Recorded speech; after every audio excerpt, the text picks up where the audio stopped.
Mariah Carey has been called the pop Cinderella of 1990, and as it turns out, there is a bit of the fairy tale in her story. Just 20 years old, Mariah released her debut album a mere 5 weeks ago. The album, called simply Mariah Carey, has already shot to number 13 on the Billboard pop charts, and the first single, Vision of Love, is number 2. And she's going to sing Vision of Love in just a few moments, but first, a little time to chat. Nice to have you here. Nice to be here. 20 years old and already that far up. That's pretty fast, isn't it? I guess so. You've been singing for a long time, though, and this is not an overnight thing. No, I've been singing since I was 4. 4? Mm-hmm. Before the sides of the crib were down, you started singing? Or? My mother is a vocal coach and an opera singer, so I had the influence around me.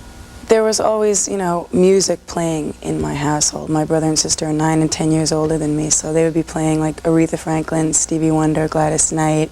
My mother would be playing Sarah Vaughan or Billie Holiday, so I had those influences as well as the opera influence. So I just sort of gravitated more that way.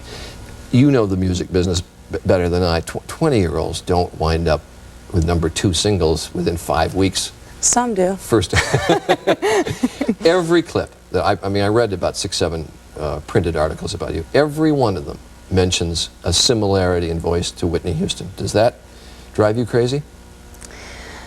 No, I mean, when someone's new, they need to compare you to someone so they know how to categorize Frame you. of reference. Right, because no one knows who I am. So, I mean, it would be really arrogant of me to assume that they weren't going to compare me to someone, you know what I mean? So she's a, you know, very gifted vocalist, but hopefully as people come to know my singing and my songwriting, I'll be known for who I am and the music that I Well, with an album that's doing so well, so fast, they're sure going to know you pretty soon. And it's a pleasure to have you sing. We're going to take a break and you'll come back and sing with us? Great. Great, thank you. Thank you.